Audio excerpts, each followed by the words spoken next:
इस देश में कुछ भी हो सकता है। इस देश में 24 लाख बच्चों के साथ मजाक हो सकता है, उनका नीट का पेपर लीक हो सकता है। इस देश में तमाम नौकरियों के पेपर लीक हो सकते हैं। इस देश में पुल बिना उद्घाटन के करोड़ों का पुल ढह सकता है। इस देश में अरबों खरबों का घोटाला हो सकता है। इस देश में रोज कदम कदम पर भ्रष्टाचार होता है। लेकिन शर्त इतनी है कि जो सिस्टम में बैठा हुआ लोग है वो कौन है, तब कार्रवाई होती है। अगर इन सब आरोप पर, अगर भ्रष्टाचार का झूठा ही सही आरोप लग जाए और अगर आरोपी शेड्यूल कास्ट का अधिकारी है या मंत्री है या मुख्यमंत्री है या राष्ट्रपति है, कोई आदिवासी है, कोई पिछड़ा बैकवर्ड समाज के है, कोई अल्पसंख्यक है, तो उसका तो इनकाउंटर हो जाएगा, कार्रवाई होगी। लेकिन अगर वही जाति विशेष का है तो उसका कोई बाल बांका नहीं कर सकता है। इस देश में आज भी एक भी सवर्ण समाज का मुख्यमंत्री जेल नहीं गया है, लेकिन आदिवासी मुख्यमंत्री हेमंत सोरेन, इस देश में लालू यादव जेल खटते हैं। हाँ, ये सब कांग्रेस के 60 साल में हो रहा था, लेकिन पिछले 10 साल में जब से नरेंद्र मोदी आए हैं तब से जाति भी देखकर कार्रवाई होती है और पार्टी भी देखकर कार्रवाई होती है। बस फर्क इतना है कि अगर उस शख्स का कनेक्शन बीजेपी से है तो उसके लिए 7 खून माफ है। ब्रजभूषण शरण सिंह याद है, बीजेपी से थे तो जेल गए, नहीं गए ना। इस देश का सबसे बड़ा स्कैम है, सोचिए, मैं बार बार कह रहा हूं, इस देश में आज राहुल गांधी जो बड़ी बड़ी बातें कर रहे हैं, जाति जनगणना कराएंगे, 50% का कैप हटाएंगे, इसी राहुल गांधी के यूपीए 2 की सरकार में नीट बनाई गई थी, सीयूटी बनाई गई थी, बहुजन समाज के बर्बादी की सारी लाइनें खींची गई थी। और उस समय लाइन खींचने वाले कोई और नहीं थे, 3 बड़े ब्राह्मण समाज के नेता थे। एक का नाम था पी चिदम्बरम,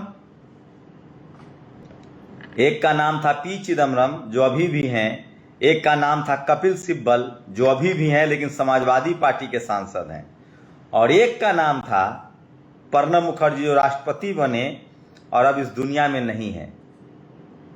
तो सोचिए, आप नाम नहीं जानना चाहेंगे नीट के लेकर। ये जो नीट हुआ है, नीट वाली जो घटना हुई है, उसका मास्टरमाइंड कौन है, ये आपको जानने में रुचि नहीं है। मेरी रुचि है, मैं चाहता हूं कि ये सब आप लोग जानें। ये जानना इस देश के लिए बहुत जरूरी है कि ऐसे कौन लोग हैं जो इस तरह की हिम्मत और हिकारत करते हैं। आपको ये बात समझना चाहिए, जानना चाहिए। जब ये जानेंगे तो आपको अंदाजा हो जाएगा कि इस देश को दीमक की तरह कौन चाट रहा है और कौन लोग हैं जिनका रसूख ऐसा होता है कि वो दुनिया का कोई भी भारत में क्राइम करके बच सकते हैं। इसीलिए मुझे तस्लीमा नसरीन की एक लाइन याद आती है कि अगर आप अमीर हैं और सवर्ण समाज से हैं, वो सवर्ण उन्होंने नहीं बोला था क्योंकि उनकी जाति की समझ नहीं है, अगर आप अमीर हैं तो भारत में रहिए, कोई नियम कानून नहीं आपके लिए, और अगर आप गरीब हैं तो विदेश में रहिए, वहां सबके लिए नियम कानून बराबर है। अब नया जो सर्वे आया है, एक नया जो सर्वे आया है, उससे साफ है कि भारत में 90% जो लोग हैं, 90%, उनके पास सिर्फ 10% संपत्ति। और वो 90% लोग कौन हैं, किस समाज से आते हैं? वो एससी समाज से आते हैं, एससी, एसटी, ओबीसी, अल्पसंख्यक समाज से, जिनको जातियों में भी बांट दिया गया है। तो ये तमाम बड़ी खबरें हैं जो सोशल मीडिया पर वायरल है। एक खबर आ रही कि अफजाल अंसारी ने कहा है कि बीएसपी और सपा का गठबंधन हो सकता है 2027 में विधानसभा चुनाव में। अगर ऐसा हो जाए तो इस देश के दलित समाज, पिछड़े समाज, अल्पसंख्यक समाज का वारा नारा हो जाएगा और फिर से राजनीति उनके आसपास घूमने लगेगी। लेकिन हमारे नेताओं का ईगो इतना बड़ा है, इतना स्वार्थ बड़ा है कि वो शायद कभी ना आ पाए और इसकी सजा हम सबको भुगतनी पड़ती है। बिहार में एक पुल गिर गया है लेकिन मीडिया नहीं बताएगी। तो इस देश में मैं लोकतंत्र का पक्षधर हूं, संविधान का पक्षधर हूं, और धीरे धीरे ही सही सब ठीक होगा। बस शर्त इतनी है कि इस देश के schedule caste, schedule tribe, OBC, backward, Dalit को जो 90% आबादी और जिनके पास सिर्फ 10% संसाधन है, ये सर्वे से पता चल चुका है। 90% लोगों के पास, सिर्फ 90 आदमी के पास 10 रोटी है, और 10 आदमी के पास, जो जनरल कैटेगरी के लोग हैं, उनके पास 90 रोटी है। सोचिए इस देश में कितनी गैर बराबरी है। लेकिन इसीलिए बाबा साहब ने कहा था कि मैं आपको वोट का अधिकार तो दे रहा हूं, संवैधानिक अधिकार तो दे रहा हूं बराबरी का, लेकिन सामाजिक और आर्थिक अधिकार जब तक आप लोग नहीं बराबर पाएंगे तब तक आपका भला नहीं हो सकता। इसलिए आप लोगों से गुजारिश है कि अपने संवैधानिक अधिकार को बचाने के लिए आर्थिक और सामाजिक अधिकार को ही मजबूत करें। बभनटोली वाले ने दलित समाज का हाथ काट दिया। यह सबका दोषी देवेश चंद्र जैसे बाभन लोग हैं, क्योंकि इन्हें पता है कि न्याय मांगने के लिए दलित लोग जाएंगे कहां। न्यायपालिका तो हम बाभनों का ही है और जनप्रतिनिधि हमारे जात वाला है। हमारे पास नहीं आएगा तो हम लोग न्याय नहीं दिला पाएंगे। आप सोचिए इस देश में क्या क्या होता है। राज्य बिहार, स्थान गया, पीड़ित का नाम संजय माझी, शेड्यूल कास्ट है। पीड़ित का गुनाह, घर में गंदा पानी घुसने से रोका, पीड़ित को सजा, गरासे से हमला कर हाथ काटा। आरोपी गुंडे शिवेंद्र मिश्रा, रवि मिश्रा, आनंद भारद्वाज। इन जातिवादी गुंडों पर कोई कार्रवाई होगी? सोचिए इस देश में किस तरह से ये बात ओबीसी के लोगों को भी समझनी पड़ेगी कि आपके जातिवाद ने इस देश को किस तरह से बर्बाद किया है, और जो भी जाति के नाम पर हिंसा करते हैं उनके दिमाग में जो जातिवाद भरा हुआ है उसका मुकम्मल इलाज होना चाहिए। और इसकी सबसे बड़ी वजह वो लोग हैं जिन्होंने जाति बनाई और जो जाति के लाभार्थी हैं। सोचिए एक सांसद जो जेडीयू में है वो कहता है सरेआम कि मैं ओबीसी, अल्पसंख्यक का काम नहीं करूंगा। लालजी वर्मा, पेपर लीक हो तो शिक्षा मंत्री जिम्मेदार नहीं लेते, रेल हादसा हो तो रेल मंत्री की कोई जिम्मेदारी नहीं लेते। क्या रेलवे की तरह ये सरकार भी डिरेल हो गई है क्या? मैं आप लोगों से गुजारिश कर रहा हूं, लालजी वर्मा को फॉलो कीजिए। बीएसपी से निकले नेता हैं और लगातार सोशल जस्टिस को लेकर लड़ रहे हैं। बहुत जल्दी यूट्यूब पर लगाम लगाने की तैयारी चल रही है साहब की ओर से। इस चुनाव में यूट्यूब पर साहब को बहुत नुकसान हुआ है, तो देखते हैं यूट्यूब पर क्लेम लगता है कि नहीं रोक। लेकिन मैं फिर कह रहा हूं ओबीसी के यूट्यूब चैनलों पर रोक लग रहा है। समर याद है? समर बोलता हिंदुस्तान, समर ओबीसी से हैं। मुझे नोटिस दिया गया, नवीन कुमार को नोटिस दिया गया, लेकिन कभी भी अजीत अंजुम, अविसार शर्मा, रवीश कुमार को नोटिस नहीं दिया जाएगा। वो पक्ष में भी रहेंगे, वो सत्ता पक्ष में भी रहेंगे। राहुल गांधी को भी इंटरव्यू देना होता है तो अंबानी के चैनल को न देकर, अंडानी के चैनल को न देकर अंबानी के चैनल को देते हैं। किसी सोशल मीडिया वाले दलित पिछड़े को इंटरव्यू नहीं देंगे, समझ लीजिए। पत्रकारिता में इतनी गिर गई है कि श्वेता त्रिपाठी की रेल दुर्घटना का बचाव करने में ये भूल गई कि 2000 से 2001 में यूपीए नहीं भाजपा की सरकार थी। फिर राहुल गांधी की चमची बोल देते हैं तो इन्हें मिर्ची लगती है। काम तो चमची वाली ही कर रहे हैं। डॉक्टर मोनिका सिंह ने ट्वीट किया है। सोचिए अगर कोई रेल मंत्री, कोई दलित पिछड़ा रेल मंत्री हो, प्रधानमंत्री होता और इस तरह के रेल हादसे होते तो मीडिया क्या करती? अगर बीजेपी की सरकार न होती तो। और सोचिए ये तमिल के अभिनेता हैं, इन्होंने अपने एक फैन की हत्या कर दी। कन्नड़ सुपरस्टार दर्शन है, मैसूर से हत्या कर दी। एक assistant police commissioner Chandan Kumar, आप समझ सकते हैं किस समाज से होंगे, गए और उन्होंने साफ साफ कहा कि आपकी गिरफ्तारी होगी। काश इस देश में, इसीलिए मैं कह रहा हूं कि रिजर्वेशन पूरी तरह से लागू हो जाए और हर समाज के लोग चपरासी से लेकर चीफ जस्टिस तक रहें, तो इस तरह की गड़बड़ियों से बचा जा सकता है और न्याय होगा। इसलिए मैंने कहा इस देश में जब तक कोलिजियम सिस्टम खत्म नहीं होगा, जब तक आरक्षण लागू नहीं होगा और जब तक हर समाज के लोग चपरासी से लेकर चीफ जस्टिस के पद तक नहीं होंगे, थाना, पुलिस, दरोगा, जज, कोर्ट कचहरी, वैज्ञानिक, साइंटिस्ट, खेल खिलाड़ी, हर जाति और समाज का आदमी नहीं होगा, तब तक इस देश में भ्रष्टाचार नहीं जाएगा, चेक एंड बैलेंस नहीं होगा। ये देखिए ये पुल ढह गया।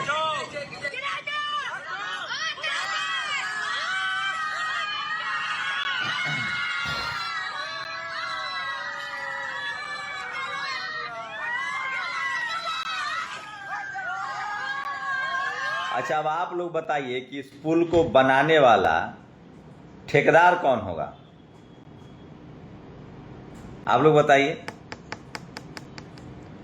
इस देश में कौन लोग ठेकेदार हैं, ये आपको समझना पड़ेगा।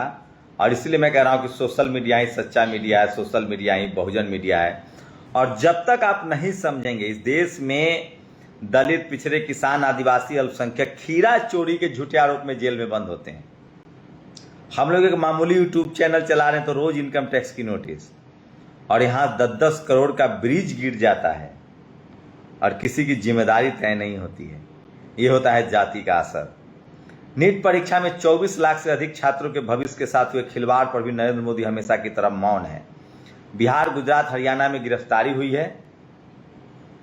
राहुल गांधी जब ये सब बात बोलते हैं ना तो बहुत बुरा लगता है मुझे। इनको पता नहीं है कि इनके ही पुरखों की गलती है। इनकी ही सरकार में ये सब नीट लेके आया था कपिल सिब्बल। लेकिन कोई सवाल राहुल गांधी हमें कभी इंटरव्यू दे तब पूछा जाए, सत्ता से भी और विपक्ष से भी। ये वो पुल, तो ये खबर तो पूछी जाएगी क्योंकि नीतीश कुमार वहां मुख्यमंत्री हैं, पुल गिरने की। लेकिन बाकी चीजें नहीं पूछी जाएंगी, ये सबसे बड़ा सवाल है। और इसलिए मैं कह रहा हूं कि सोशल मीडिया ही सच्चा मीडिया है, सोशल मीडिया ही बहुजन मीडिया है। तो वो तमाम खबरें जो आपके लिए बहुत ज़रूरी है वो मैं लेकर आता हूं। और बार बार मैं कह रहा हूं, राहुल गांधी से पूछा जाना चाहिए कि राहुल गांधी जी, कौन लोग थे जो नीट लेकर आए थे, कौन लोग थे जो सीयूटी लेकर आए।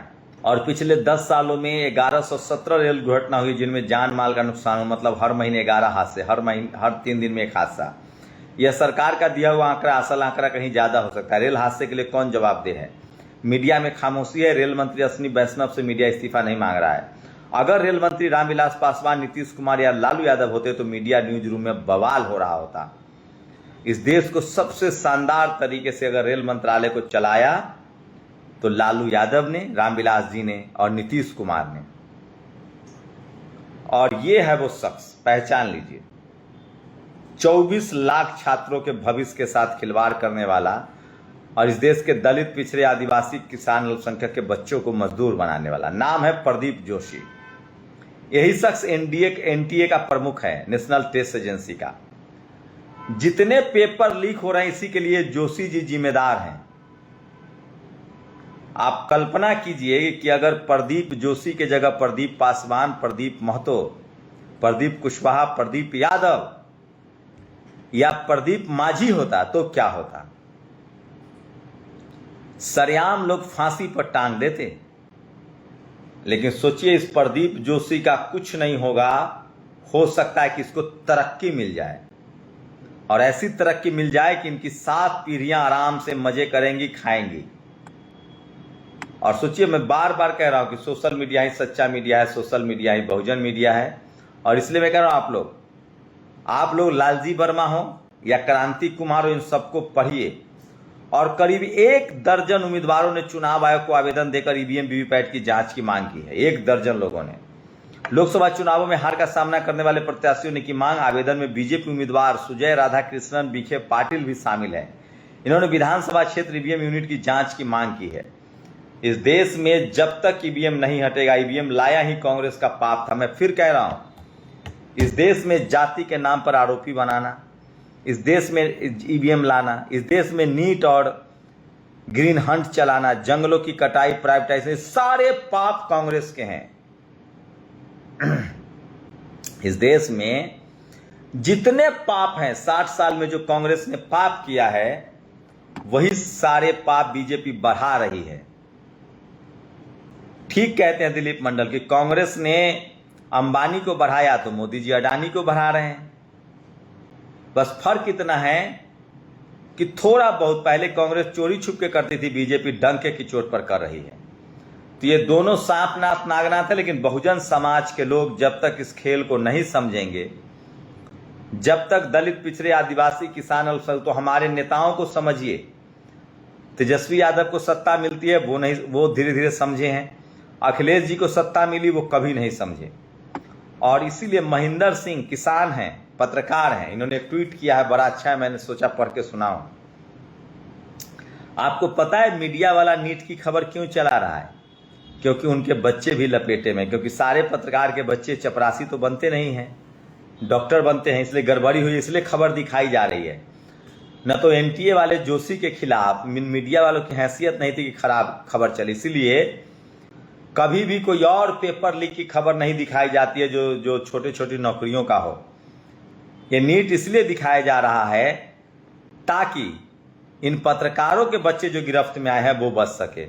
तो इस देश में कांग्रेस के पाप को बीजेपी ढो रही है और उसका भी एक न एक दिन अंत तय है। और मैं इसलिए कह रहा हूं कि इस बात को समझना चाहिए और तमाम बहुजन नेताओं को, चाहे सपा हो, बसपा हो, आरजेडी हो, जेडीयू हो, डीएमके हो, तमाम बहुजन दलों को, बहुजन नेताओं को एक मंच पर आना चाहिए इससे पहले कि उनका समाज खत्म हो जाए, उनके सारे संवैधानिक अधिकार खत्म हो जाए और इस देश को बर्बाद कर दिया जाए। और इसलिए मैं चाह रहा हूं कि यूपी में सपा और बसपा एक साथ आए। अखिलेश जी भले मुख्यमंत्री बने, आकाश आनंद डिप्टी सीएम बने, कोई केंद्र में भूमिका निभाए, कोई राज्य में भूमिका निभाए। बहुजन नेताओं के आपसी सरफुटौल ने बहुजन समाज को इस तरह से दुर्गति कर दिया है। और सोचिए, झारखंड में बीजेपी के अंदर घमासान चल रहा है। अंदरूनी निशिकांत दुबे के तानाशाही से विधायक कार्यकर्ता दुखी हैं। सोचिए, देवघर के विधायक नारायण दास जी जो दलित समाज से आते हैं, शेड्यूल कास्ट समाज से आते हैं, उसको निशिकांत दुबे ने, बीजेपी के विधायक को ही निशिकांत दुबे ने जमकर गाली गलौज की है। ये खबर सोशल मीडिया पर सबसे ज्यादा वायरल है। तो बीजेपी के शेड्यूल कास्ट विधायक को बीजेपी के ब्राह्मण सांसद ने सरेआम गाली गलौज किया, सरेआम ह्यूमिलेट किया। और ये वो स्कूल है जहां नीट का पेपर लीक हुआ था। तो बताइए, इस देश में प्राइवेट स्कूलों पर किसका कब्जा है? और सोचिए, इस देश को कांग्रेस का जातिवाद देखिए। कांग्रेस कभी किसी दलित को वायनाड से नहीं लड़ाएगी, जनरल सीट से। शुक्रिया अखिलेश यादव कि आपने कम से कम एक शेड्यूल कास्ट उम्मीदवार को अयोध्या से लड़ाया और पूरी खेल बदल गई। राहुल गांधी अपनी बहन के लिए सीट छोड़ेंगे। अमेठी की सीट वो एक ब्राह्मण समाज के लिए छोड़ेंगे। अब फिर से कांग्रेस में दलित पिछड़ा सिर्फ दरी बिछाने के लिए। और यही बात मैं बोल देता हूं तो नाराज हो जाते। एक अनिल जय हिंद है, नया मुल्ला बने हैं, ज्यादा प्याज खा रहे हैं, राहुल गांधी के सबसे करीबी लोगों में से, दिन भर चापलूसी। ये तमाम सवाल उनसे पूछा जाना चाहिए। क्या वायनाड से कोई दलित नहीं लड़ा सकते थे? क्या मैसेज नहीं जाता? अमेठी से नहीं लड़ा सकते थे? मैं इसलिए कह रहा हूं, राहुल गांधी से क्या उम्मीद करना है। काश दलित, पिछड़े, किसान, आदिवासी, अल्पसंख्यक नेता एकजुट होते तो ये दिन न देखना पड़ता। बहुजन समाज के लोगों को बहुत होशियारी से, सोच समझकर, जो बहुजन जहां जीत रहा है उसको जिताना पड़ेगा। नहीं तो यहां हर घर में देवेश चंद्र ठाकुर बैठा हुआ है, चपरासी से लेकर चीफ जस्टिस तक। जब तक आप लोग संवैधानिक अधिकार का इस्तेमाल अपने संवैधानिक अधिकारों के लिए नहीं करेंगे, तब तक हम लोग की दुर्गति नहीं जाने वाली है। और तमाम बहुजन से पहले कबीर, रविदास महाराज, ज्योतिबा फुले, बाबा साहब अम्बेडकर, रामस्वरूप वर्मा, जगदेव बाबू, सोनेलाल पटेल, मान्यवर कांसी राम साहब, मुलायम सिंह यादव, इन तमाम नेताओं की जिंदगी खप जाएगी, लेकिन आपको अधिकार नहीं मिलेगा। सोचिए कि इस देश में 90% लोगों के पास सिर्फ 10 रोटी है और 10 लोगों के पास 90 रोटी है। कैसे गुजारा कर रहा है इस देश का पिछड़ा, दलित, किसान, अल्पसंख्यक? क्या खिलाता होगा वो अपने बच्चे को? उनके घर पर छत नहीं है, उनके बच्चों के लिए स्कूल नहीं है, उनके पास उनके बच्चे का भविष्य नहीं है। कभी सोचिए आप लोग, 90 लोग 10 रोटी में गुजारा कर रहे हैं। सोचिए कितना रोटी हिस्सा पड़ता होगा। और 10% लोगों के पास इस देश की 90% संपत्ति है, जमीन हो, बिजनेस हो, खेल हो, सिनेमा हो, कारोबार हो। और वो कहते हैं कि मेरिट के नाम पर है। इनका मेरिट ठीक वैसे ही है जैसे सुप्रिया श्रीनेत कहते हैं कि बीएसपी न लड़ती तो हम जीत जाते। मतलब इस देश में सुप्रिया श्रीनेत गोल्ड मेडल जीत जाती है अगर कोई दूसरा रेस में शामिल ही ना हो। तो दलित, पिछड़ा, आदिवासी, किसान, अल्पसंख्यक न राजनीति करे, न बिजनेस करे, न मीडिया में आए, न जुडिशियरी में आए, न कॉलेज यूनिवर्सिटी में आए। सोचिएगा जरूर आप लोग। 90% आबादी को सिर्फ 10 रोटी और 10% आबादी को 90 रोटी, और इसके लिए हम खुद जिम्मेदार हैं, क्योंकि हम खुद जातिवाद और मनुवाद के खिलाफ बोलना नहीं चाहते हैं। मैं इस देश के उन तमाम व्हाइट कॉलर लोगों से निवेदन करता हूं कि आप डर के आगे निकलकर बोलना लिखना शुरू कीजिए। एक शंभू के बोलने से नहीं होगा। जिस दिन हम लोगों ने एक दूसरे का हाथ पकड़ा संवैधानिक तरीके से, ये देश खुशहाल होगा, सबको बराबरी का हक मिलेगा, बराबर का मौका मिलेगा। तो न कोई रेल दुर्घटना होगी, न कोई नीट होगा, न कोई घोटाला होगा, न कोई पुल गिरेगा, और ये देश मजबूत होगा, हम सब खुशहाल होंगे, और यही असली राष्ट्रवाद है। इस देश में सिर्फ 10% लोगों को खुशहाल करके 90% लोग जो इस देश को बनाने वाले हैं, किसान हैं, मजदूर हैं, उनको लाचार और गरीब रख के आप मजबूत देश तो नहीं बना सकते हैं। मैं इस देश के तमाम 90% लोगों में जो मेरे जैसे पढ़ लिख गए हैं, स्कूल कॉलेज हैं, सोशल मीडिया पर हैं, प्लीज पढ़िए लिखिए बोलिए, नहीं तो आपकी नस्लें गूंगी बहरी लाचार और बेबस हो जाएंगी। डर से निकलिए और संवैधानिक तरीके से अपनी बात कहना शुरू कीजिए। शुक्रिया। नेशनल दस्तक की आपसे गुजारिश है कि अगर इसको बचाना चाहते हैं तो नेशनल दस्तक को सब्सक्राइब करने के लिए रेड कलर के सब्सक्राइब बटन को दबाएं, फिर बेल आइकन की घंटी दबाएं। नेशनल दस्तक को बचाने के लिए बहुत जरूरी है कि हर खबर को शेयर करें, लाइक करें, कमेंट जरूर करें।